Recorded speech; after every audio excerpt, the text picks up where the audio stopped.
now, ladies and gentlemen of the old world, we're back in business once again with a community showdown between the Empire, who shall be led by Stormrunner. Today, my friends, he faces off against the Wood Elves, who shall be led by Anarian. So it should be quite a bit of fun. We got some mortars, we got some Knights of the Blazing Sun, dragons, Waywatchers, all sorts of good stuff.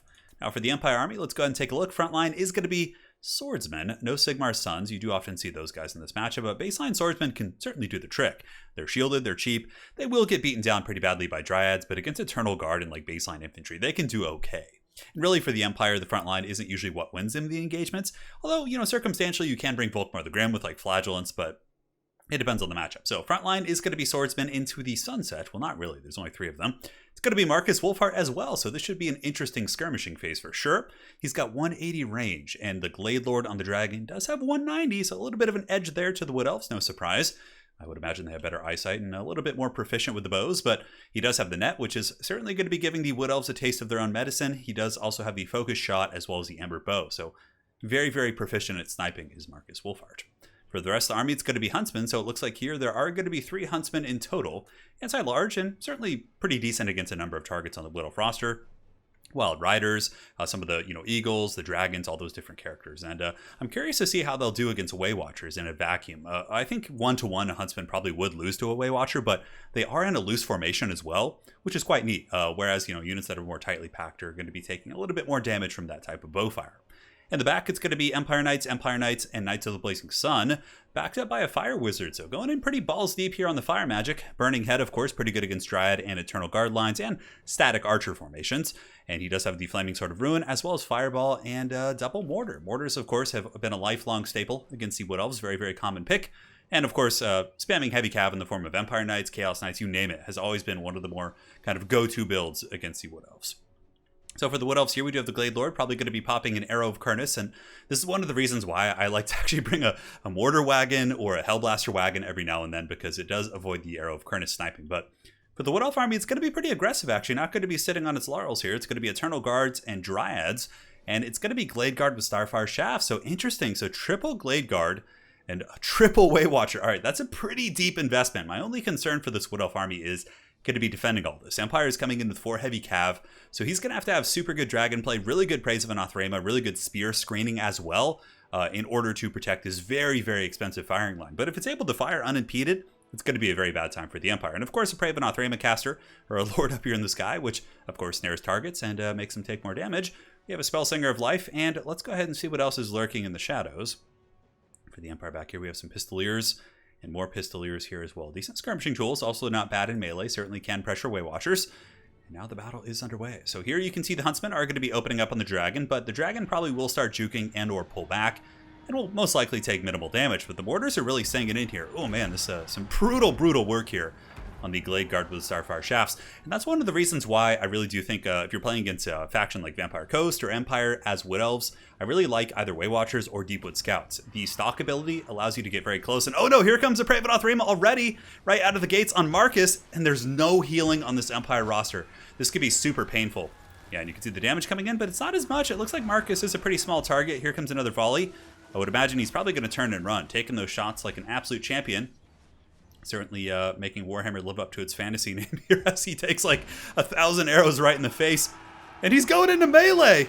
That is a balls deep play, maybe thinking he can hide amongst enemy troops, which is true to an extent. You actually can.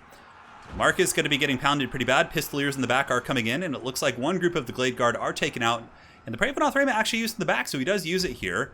Wait. He just used Praise of Anathrema on Marcus. Correct me if I'm wrong. And then used it just again there on the Pistoliers.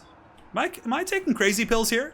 Did I totally miss something? We'll go back and review it after the game, but perhaps it was something else. Nonetheless, Empire Knights are going to be charging in. This is a very common tactic, and a lot of people who are newer to the game, basically what they'll do is they'll always send their cav up around the flanks and assume they're only going to be a flanking tool, right? But you can actually use cav pretty effectively in the front line here. So basically what you do, you get the cav units, you hammer into the front line, and then what that does is your opponent is typically going to pull in their spears to help reinforce their front line against your cav charge. At that point, what you do is you pull back with your Empire Knights, you go up and around, and then hammer the back line. It obviously won't work against all players or advanced players, but it's pretty efficient for sure. And here in the middle, the Knights of the Blazing Sun are able to break through, and now there's a very, very juicy archer line, which is extremely exposed. And these Knights of, not Sigmar here, Mimeridia, I believe, or something of the sorts. Going to be charging in, getting a juicy, juicy charge into Way Watchers, or were those the Glade Guard? Probably Glade Guard right there. And the dragon for the Wood Elves is going to be pulling down, clamping its mighty forest fangs here into the Knights of the Blazing Sun, who do have magic resist against its magic attacks, which is quite nice. More Knights of the Blazing Sun going to be coming in, and it looks like a regrowth going to be going down. Overcasted, a little bit of a misplay there from the Wood Elves. He did not need to recast that simply because the dragon, didn't have that much health missing. So a little bit wild there. Nonetheless, all the Huntsmen are shooting, which is certainly something the Empire probably doesn't experience too often. The fact that they can keep shooting, the Wood Elves can't. But here, the Huntsmen are all shooting in happily. Marcus Wolfheart clinging on to life here, but still steady as the Huntsman, as he continues to unleash firepower here, I would imagine, into the Glade Lord. But the regrowth actually ends up paying off a little bit. If he hadn't been getting targeted in that moment, the heal would have been wasted, but it looked like he was being focused by all the Huntsmen, so the regrowth probably did end up getting its full value. So suppose it wasn't a misplay. He was anticipating that. Ooh, a nice Hunter Snare right there. Able to lock down the Glade Lord, all the Way Watchers, as well as the Spellsinger of Life here in the back. That is going to be a tricky pickle here. Arrow of Kernus going in, going to be taking out one of the mortars. Only one mortar left. Balance Fire is pretty even. I feel like the Empire is in a relatively commanding position, but you have to remember, Marcus is almost dead. And a Burning Head going down as well. Goes right through those archers, and a nice dodge right there. A little bit of a Matrix dodge coming in from those Eternal Guard with the shields. Now the Dragon going to be coming in and cleaning up the back line. So, though I kind of felt like the Empire was ahead, you also have to take into account that Marcus is on death's bed. 333 HP, certainly not the healthiest of lads. And the Dragon is still healthy. And, effective dragon play, for example, if you're being focused by Huntsmen and not powder units, you are going to be able to juke those shots pretty well. So basically what you can do is you can fly back and forth and back and forth, and your opponent isn't going to be able to make the most contact. Some of the arrows will hit, but, with good control, he should be able to mitigate that. So here the Way Watchers are in a losing situation for sure. These Huntsmen, perhaps used to hunting Beastmen in the Drakengwald, are going to be unleashing some shots here, fighting for their right to live, according to them. So perhaps these Wood Elves are hunting them down. Shooting into the Way Watchers here, able to break those guys. Some of the mortars are still shooting as well, which will probably make sure those guys don't come back. But here in the back line, it's a little bit dicey, actually, for the Empire. You can see we do have some Eternal Guard, a full health Eternal Guard. Not sure where they've been the entire game, but perhaps they were engaged into secondary engagement somewhere, or just chasing off routing units. Dryads, of course, will be very efficient against Swordsmen. Perhaps with the Bright Wizard helping, though, those Swordsmen should have a chance of winning. And the Dragon, in the meantime, definitely should probably come up and around, maybe try and get some good breath attacks. But it looks like it's going after Pistoliers. And drops a Breath and Pravenoth Rayma combo on the Knights of the Blazing Sun. Not sure if that was worth it. It does do some decent damage, of course, but I feel like the net plus the Breath would have been much better on some of these troops back here, whereas those Knights were, a single charge away from basically being broken and routed off. So here the Glade Lord going to be hunting down the Pistoliers. Broken. It's pretty cool. I don't normally have sound on when I'm casting, but you can hear like the thunderous footsteps of the Forest Dragon here. It's pretty badass. But the Pistoliers are broken, terrified, but they'll probably be back in just a moment, as the Dragon is not going to be correcting course and pursuing.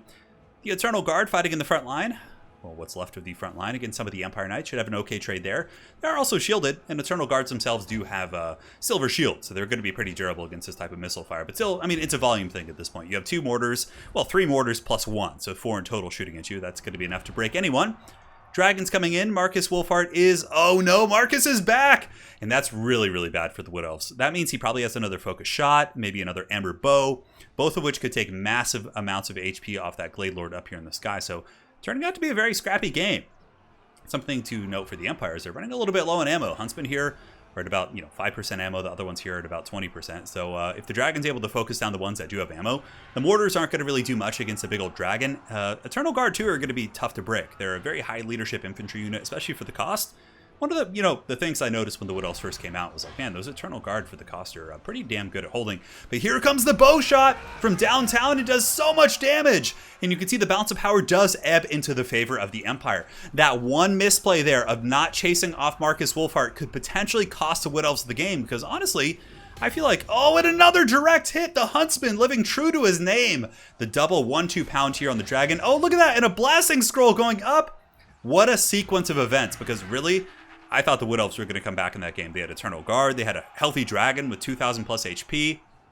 And, it was looking kind of grim for the Empire, really. Efficient juking, efficient target priority with the Dragon, I think could have ended the game. But the fact that Marcus was able to come back was the arrow that broke the Forest Dragon's back, quite literally. And those 2 shots did So much damage. That's like something straight out of a movie, right? You get Marcus Wolfhard just like, on death's bed, beaten and beleaguered, the forces of the Empire being routed, and then he comes back at the last moment and just gets that epic shot and drops the big old Glade Lord there. That was a really amazing game for sure. So well played to both players. Obviously, there were some misplays that we did note over the course of the game, but nonetheless, it had some really exciting elements. I do think Anarian, you played well in many respects, but I think your build was a little bit too heavy on the archers.